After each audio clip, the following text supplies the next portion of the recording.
Well, that threat that you mentioned specifically, Jessica, that came in a social media post, a Truth Social post from President Donald Trump Saturday evening at exactly 7:44 p.m. Eastern.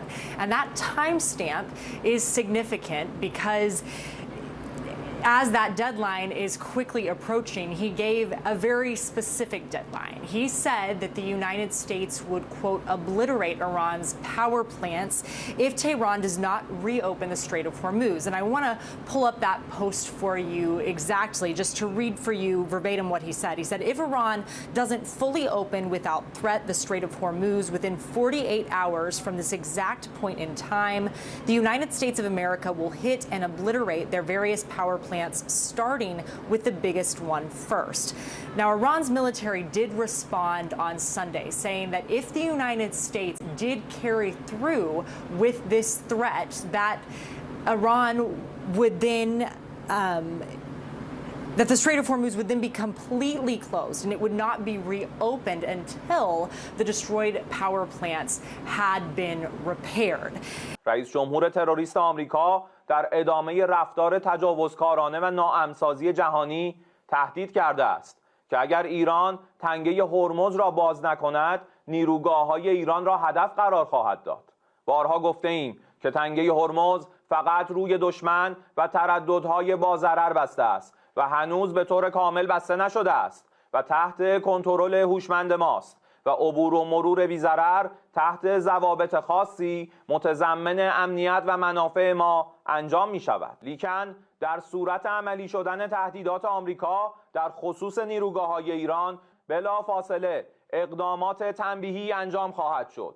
1. تنگه هرمز به طور کامل بسته می شود و تا نیروگاه‌های تخریب شده ما بازسازی نشوند این تنگه باز نخواهد شد. 2. همه نیروگاه‌های برق، زیرساخت‌های انرژی و فناوری اطلاعات رژیم صهیونیستی به طور گسترده هدف قرار خواهند گرفت. 3.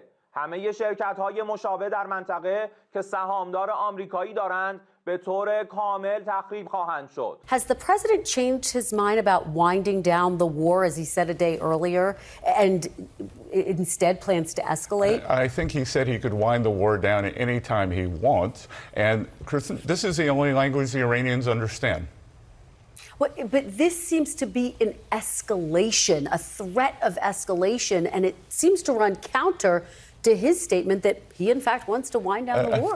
Again, Kristen, the president's been very clear from the beginning that the goals are destroy the Iranian Air Force and the Navy, to completely demolish their missile capabilities, demolish their ability to replenish those capabilities, make sure the Iranians cannot have a nuclear weapon, and stop their ability to project power internationally, and the president will take whatever steps it takes to achieve those goals. Just to put a fine point on this, though, is the president in the process of winding down this war or escalating the conflict? Again, they're not mutually exclusive.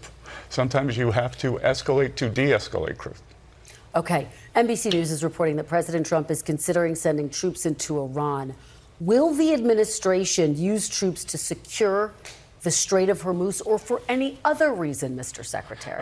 Again, as President Trump said during the press break yesterday when he was going out to Marine One, he's not going to give away what we're going to do. He's, as President Trump always does, he's leaving all options on the table.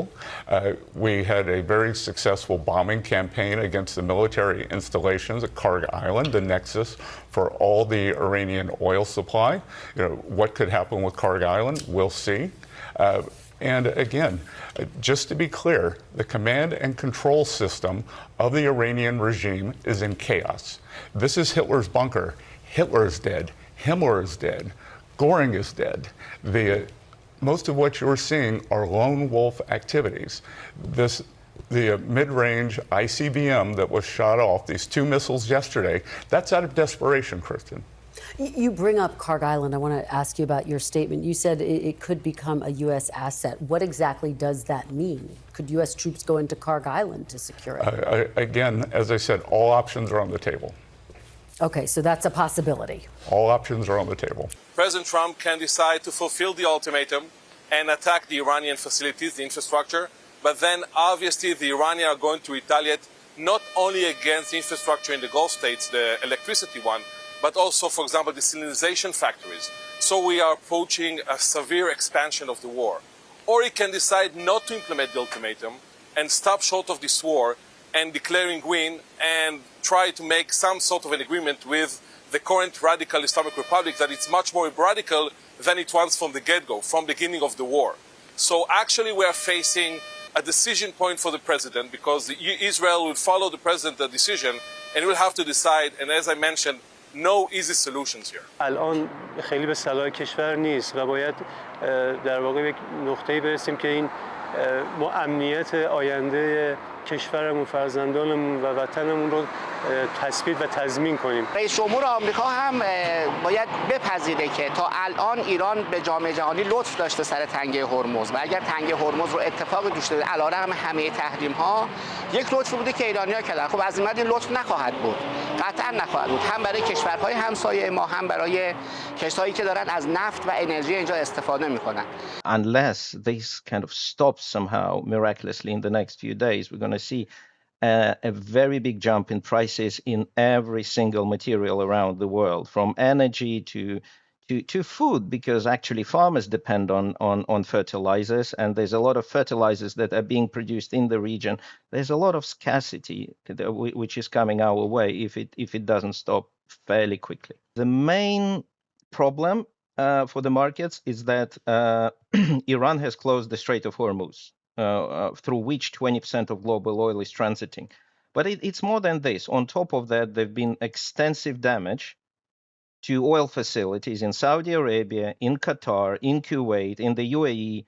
And even if the Strait of Hormuz reopens tomorrow, it will take much longer to resume normal supplies. We had an interview with the head of Qatar Energy boss this week, and he said that essentially he may not be able to supply gas to his customers in Europe and Asia, to some of his customers in Europe and Asia, for 3 to 5 years. That tells you a little bit what's happening on a grand scheme of things. To put it simple, the war has been going on for around 20 days plus. And out of these 20 days, the world has received zero supply of oil for 4 days. Just think about this. It's not like minus 10%. It's not 20% less. It's zero supply for 4 days. So what happened is that President Donald Trump said that if the Strait of Hormuz doesn't reopen within 48 hours, he will annihilate the power facilities, the power plants in Iran. So Iran survives thanks to gas and power facilities, is the key thing for them to sort of maintain some standard of living for the population. So it's a crucial thing for Iran. So Iran didn't hesitate to respond a few hours later saying, if this happens, Iran will retaliate by attacking energy infrastructure. Well, we've been there before.